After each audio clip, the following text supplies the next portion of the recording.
So I had new blue out in the rain overnight, and the next day I checked my trunk, and this is what I found. Oh no, another new leak. Not again. Hello, happy people, and welcome to your Moment of Zed, the YouTube channel dedicated to the most beautiful car in the world, the BMW Z3. Or, as folks in Cardiff, the rainiest city in the United Kingdom, call it, the Z3. I'm Mark, and today we're going to do a fairly simple repair. We've got another leak, this time in the trunk. We've got a new part. We're going to go ahead and install it, quick and easy. But first, our Zed of the week. This week we have Chris from Hoffman Estates, Illinois, who's the person I mentioned last week who welded in his own catalytic converter from Amazon for $50. But that's not the most impressive work he's done. He bought his 1998 2.8 six-cylinder 5-speed manual with a blown motor, then replaced the motor himself with a used motor from a 98 528i sedan. He put in new engine seals and a new water pump. He's also redone the seat bushings, put in a new radiator, the stubby antenna and antenna seal, the driver door seal, and a new front grille. And he's done some repaints too, all in his garage. Very impressive, Chris. That's a great looking car. Chris, thank you so much for sharing your beautiful car. Very impressive job. Now, on to the repair. Okay, first of all, the leak is through my center tail light in the middle of the trunk lid. You can see I have that taken apart already. I'll tell you why in a moment. Basically, I had to take everything out of the trunk that was wet, which was almost everything, and dry it out using rags and a hair dryer. Also, I noticed there was a bunch of water in the tail lights, so I took those out as well. So let's take a look at how I did that. Number one, go ahead and loosen up the thumb screws that hold the taillight bulb assembly to the taillight lens assembly. Once you've removed that and gently wiggled out the bulbs, you will notice there's a white covered wire that goes to the side marker lamp. Gently wiggle that out. It has kind of a connector to it, and you'll see the side marker bulb right there. Be careful with that. And once you're there, you have two 8mm nuts to take off. One's kind of hidden by the trunk lid. There it is. Those are easy to remove. And then you can go ahead and start removing the lens assembly. I find that the 24-year-old weather stripping is a little bit stuck. So I took one of my nylon Poraxy tools. I reviewed that Poraxy Kit a few months ago, link in the description, and just kind of gently worked my way around the rubber seal between the taillight lens assembly and the body, and just kind of wiggled it slowly but surely until it started to work its way out.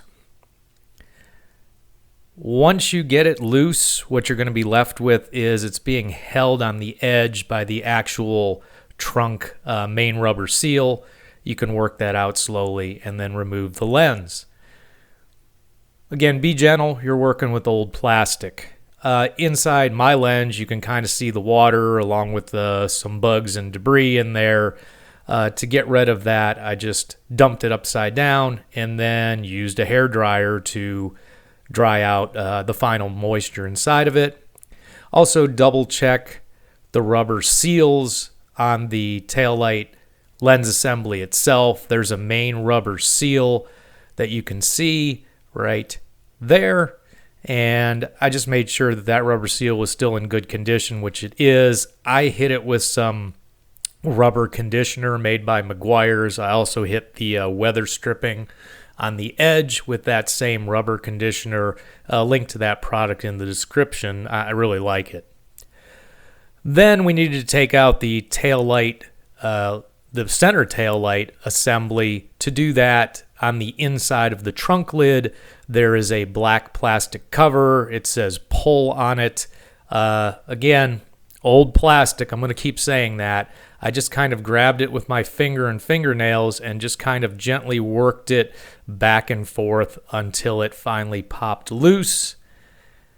And you're going to notice that I have the assembly already disassembled. I did that before I started filming just to make sure I knew what I was doing. I was going to put it all back together again for you, but I decided again with the old plastic not to. When you open up that black plastic cover, you're going to see this bezel assembly and light assembly that's held together by 3 very small Phillips head screws. Just go ahead and remove those, and you're going to have that whole light bar assembly that has like 7 bulbs in it fall away. There is a connector. I was thinking about disconnecting it and removing it with the bezel, but the connector was really tight, so I didn't. The bezel itself is held together to the red taillight lens with 2 T9 Torx screws. Of course, this whole assembly is going to be inside your trunk lid when you do it, but remove those Torx screws, and then you're going to get to the point where the only thing holding the actual red lens to the bezel assembly is a series of clips. Now, I did this without really understanding how the clips worked.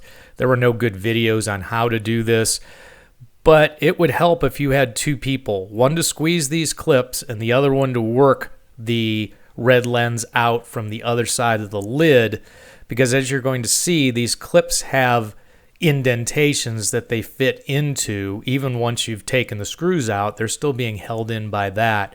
So again, be careful, old plastic, gentle, wiggle, and work your way out while someone else squeezes those clips from the inside and you work that out from the outside. Once you have that all apart, you're going to see the gasket, which I believe is what failed and allowed my trunk to leak. That's where I saw the water coming in from. It wasn't a new problem. It just got a lot worse during a bad thunderstorm. So you can just remove that. And the one I got was from Pelican Parts. Link in the description. Here again is the light hanging down and the trunk lid itself without the bezel and tail light in it. And then I just cleaned up the edge of the tail light assembly. So here's the new gasket I bought, and it's about twice as thick as the old one. That's the first thing I noticed about it. That is going to, spoiler alert, lead to an epic fail. But anyways, I tried putting it on the lens. It fits fine. It's the right length. Then you go ahead and put the lens into the trunk lid, and the next thing I did was secure that lens in place using painter's tape so you can manipulate the trunk lid up and down without the position of the lens shifting too much.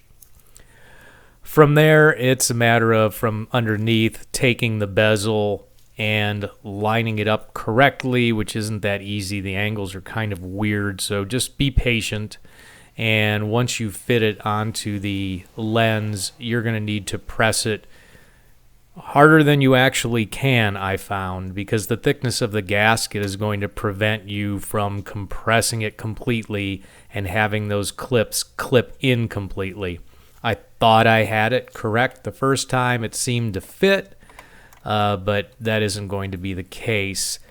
First thing, the gasket squeezed out, and I thought, no problem. Go ahead and tuck that in using some non-scratching tools from the kit I've spoken of many times, and we'd go from there.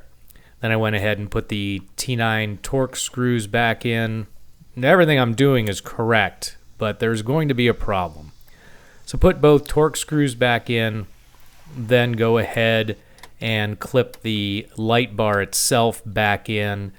And there are 3 clips on top, 1, 2, 3, and 1 on the bottom I didn't point out. Make sure those are clipped in before you go ahead and put the 3 Phillips head screws back in to finally properly secure the light bar to the bezel.